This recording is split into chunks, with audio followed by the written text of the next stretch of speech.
Você já se imaginou vivendo num lugar sem energia elétrica? Eu também não. Mas já se imaginou vivendo num lugar onde o uso da energia elétrica tivesse que ser bem controlado? Eu sou Karina Santana, sou arquiteta e tô aqui hoje para contar como funcionava a energia elétrica gerada por painéis solares na Ecovila onde a gente vivia.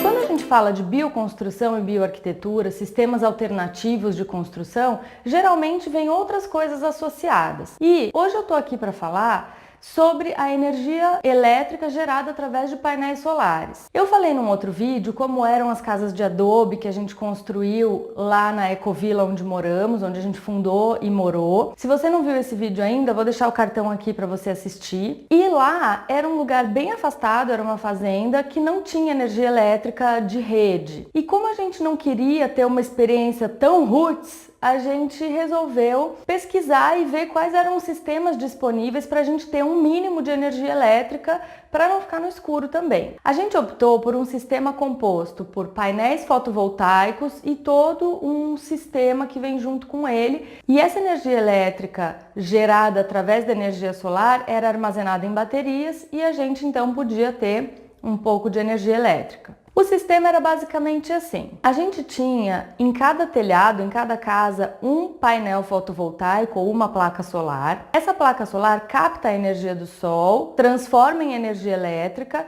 e passa por um controlador de carga. Esse controlador de carga tem várias funções. Uma delas é dizer pra gente, avisar através de LEDs, qual é a carga da bateria, se ela tá cheia ou se ela tá pela metade ou ainda se tá com uma carga crítica. Ele mostra também se a energia tá chegando da placa solar e indo para a bateria. E ele também tem um papel fundamental de quando a bateria tá cheia, ele não deixa mais entrar carga na bateria, porque ela estraga.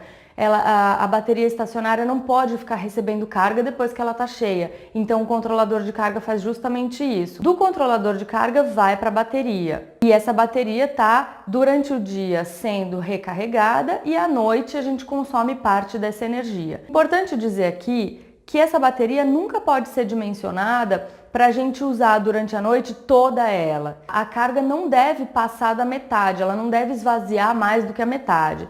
Então ela tem que ser dimensionada para durante a noite a gente usar um pouco, uma parte dela, e no dia seguinte ela recarrega de novo. A bateria estacionária tem a tensão de 12 volts, mas os equipamentos que a gente tem em casa têm tensão 110 ou 220. A única coisa que a gente conseguia usar direto como 12 volts eram as lâmpadas, porque a gente consegue encontrar lâmpada 12 volts. Da bateria, então, saía direto o ramal que alimentava as lâmpadas, e as lâmpadas eram 12 volts. Nossas casas eram bem compactas, eram bem pequenas, então cada casa tinha 6 lâmpadas, uma na cozinha, uma na sala, uma em cada quarto, eram 2 quartos, uma no banheiro e uma na área de serviço. Mas é claro que a gente nunca ficava com todas as lâmpadas acesas ao mesmo tempo. Então a gente tinha esse ramal que saía da bateria para as lâmpadas e um outro ramal que saía da bateria para o inversor. O inversor é um aparelho que transforma a corrente de 12 volts para 220 volts. Então a gente não tinha 110 lá, a gente tinha 220. E aí sim,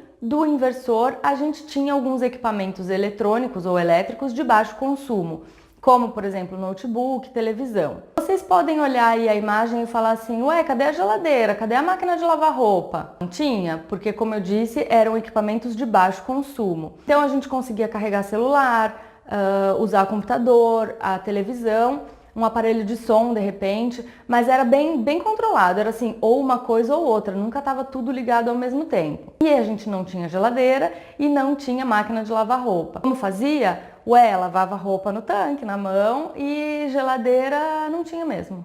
A gente fazia comida só para comer naquela hora, mas isso não era tão difícil assim, porque como era um grupo grande de pessoas, uma pessoa cozinhava para todo mundo. A gente otimizava muito esse tipo de trabalho. Uma pessoa ou duas, quando era muita gente, 2 pessoas cozinhavam, a gente almoçava ou a gente jantava e não sobrava muita coisa, não sobrava quase nada. A gente conseguiu desenvolver um sistema bom para ficar sem geladeira. E no mais a gente se adapta. Muita gente pergunta e fala assim, nossa, mas devia ser muito difícil viver sem essas coisas, sem esses confortos. Mas eu posso dizer para vocês que o mais difícil de tudo não era isso. Os desafios eram tão grandes de levar aquele ideal adiante, de construir as coisas, de lidar com todo mundo, porque imagina, se numa família a gente tem dificuldades entre as pessoas, que são ali 4, 5, 6 pessoas, imagina num lugar onde viviam 5 famílias,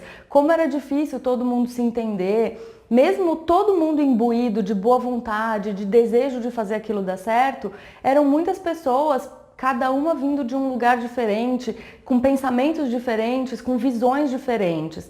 Então esses eram os maiores desafios e não a falta da máquina de lavar roupa ou da geladeira. O que eu posso dizer é que foi uma experiência muito legal, muito rica, a gente aprende muita coisa, né? E é uma experiência de vida que a gente leva aprendizados para o resto da vida e que me fizeram ser o que eu sou hoje, pensar da maneira que eu penso hoje. Então, não me arrependo nem um pouco. Vou dizer aqui, porque eu tenho certeza que alguém vai ter a curiosidade de saber e vai me perguntar, o custo desse sistema ficava em torno de R$ 1.500 por casa. Então, era um sistema pequeno? Era, como eu disse, a gente tinha poucos aparelhos ligados e poucas lâmpadas, mas já gerava pra gente um mínimo de conforto. Ah, e outra coisa, a gente não tinha internet também lá na comunidade. Tinha um telecentro na cidade, no centro da cidade, então uma vez por semana, 2 vezes por semana, a gente ia lá no telecentro usar a internet, mandar e-mail para alguém e fazer essas coisas. Mas também vale dizer que naquela época não era tão forte assim a questão de redes sociais, a gente vivia bem sem tudo isso. Mais ou menos em 2010 para 2011, a gente resolveu colocar um sistema solar que desse conta de tocar uma geladeira. O site da Solar Brasil foi quem foi parceiro da gente nesse tempo todo. Eles deram uma consultoria bem legal, forneceram todo o material a gente, e quando a gente tinha algum problema a gente ligava para eles, eles ajudavam a resolver e eles deram uma consultoria para a gente conseguir instalar uma geladeira na comunidade. Porque assim, a gente tinha para tocar tudo isso que eu disse dentro de uma casa, uma placa média. E para tocar uma geladeira bem pequenininha, foi uma geladeira que a própria Solar Brasil recomendou, que o consumo era muito baixo, bem baixinho mesmo, a gente precisaria de 2 placas bem maiores do que aquela placa que a gente tinha. A gente chegou a comprar o sistema, as placas, as baterias e tudo mais para colocar, conseguimos fazer funcionar a geladeira, mas isso deu muito problema na época. Pelo que eu me lembro, o modelo da geladeira, ela tinha um capacitor que de tempo em tempo aquilo queimava. Não foi uma experiência legal, assim, que a gente podia recomendar. Olha, dá para instalar uma geladeira com a energia solar. A gente estava com a geladeira funcionando, de repente parava de funcionar, perdia tudo que estava dentro e aí a gente tinha que consertar esse capacitor.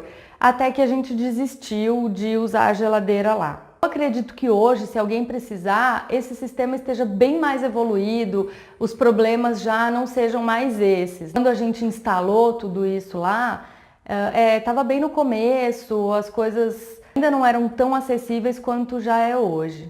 Se você quiser saber mais sobre essa experiência de vida lá, escreve aqui nos comentários, pergunta, ou pode me mandar um e-mail. Entra lá no meu Instagram, também pode me mandar um direct, qualquer coisa que eu sei que é um assunto que gera muita curiosidade. As pessoas, sempre quando eu comento alguma coisa disso, eu recebo muitas perguntas e as mais variadas possíveis. Então, se você tiver qualquer dúvida, pode me perguntar, eu vou ter o maior prazer em responder. Se você tiver dúvidas sobre esse sistema de energia solar, também escreve aqui. Estou pesquisando agora o sistema on-grid, como eles chamam, que é um sistema que a gente põe as placas solares, só que ela é conectada à rede elétrica, porque hoje eu moro numa casa que tem energia elétrica da rede. Mas eu tenho ainda as placas solares que vieram comigo, tanto a pequena do primeiro sistema que a gente montou, quanto as placas maiores da geladeira. Então, eu queria colocar elas no meu telhado, fazer o sistema, que ele fosse conectado à rede e aquele sistema que você gera energia e fornece para a rede e a rede te fornece quando você não consegue gerar. Então eles têm um sistema que abate na conta de energia o quanto você gerou, e se você consumiu mais do que gerou, você paga a conta. Eu ainda estou pesquisando, se alguém tiver informações, já tiver experiência com algum sistema desses, escreve aqui para mim, por favor, que eu tenho muito interesse. Eu quero montar um sistema desse aqui na minha casa. E é isso, se inscreve aqui no canal, dá aquele joinha, compartilha esse vídeo e segue a gente no Instagram, no Facebook. E por hoje é só, te vejo no próximo vídeo. Tchau!